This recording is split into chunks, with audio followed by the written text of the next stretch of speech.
লাভ আবার একজনে করে 10 জনে খায়, তাতে কেমনি চলে? 10 জন কাকে করতে হবে, তাহলে দেশে শান্তি। আর আইন শৃঙ্খলা বাহিনীর পরিস্থিতি কি অবস্থা? আইন শৃঙ্খলা বাহিনীর পরিস্থিতি খুব ভালো, ভালো, খুব ভালো। চুরিদারি যে বেড়ে গেছে এটা আপনি কিভাবে দেখেন? রাস্তায় তো নামলে এখন নিরাপত্তা নাই, হ্যাঁ, বিভিন্ন জায়গায় চুরি হচ্ছে, এটা কিভাবে দেখেন? না, ওরা ঘুরঘাম চলে, ওরা ঠিক মতো থাকলে ওরা বন্ধ হয়ে যাবে। ঠিক মতো যদি ওরা ধরি থাকে তাহলে ওরাও বন্ধ হয়ে যাবে, কোনো সমস্যা।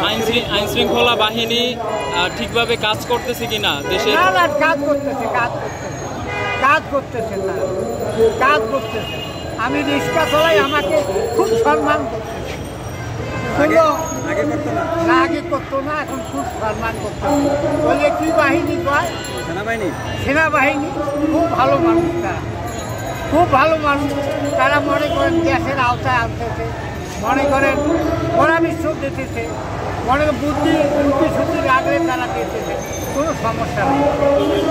নতুন দল হিসাবে সামনে কাকে দেখতে চান নির্বাচিত হবে? সামনে এখন যারা ভালো কাজ করবে তারা আসবে, যারা ভালো কাজ করবে তারাই আসবে।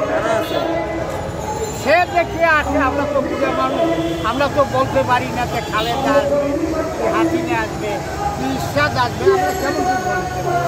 আমার তো সেই রাজনীতি করার সময় নেই।